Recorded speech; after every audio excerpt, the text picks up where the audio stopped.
Indian philosophical అండర్స్టాండింగ్ని మార్చివేసిన గొప్ప తత్వవేత్త స్వామి వివేకానంద.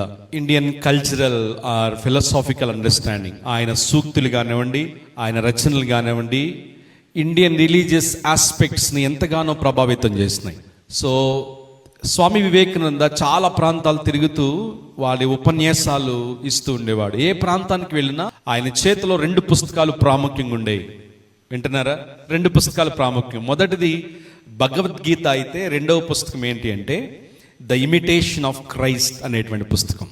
తన లైఫ్ని లేక తన టీచింగ్స్ని అంతగా ప్రభావితం చేసిన వ్యక్తి యేసుక్రీస్తు ప్రభు అని ఆయన చాలా వేదికలపై తన ఉపన్యాసాల్లో ఆయన పంచుకున్నారు.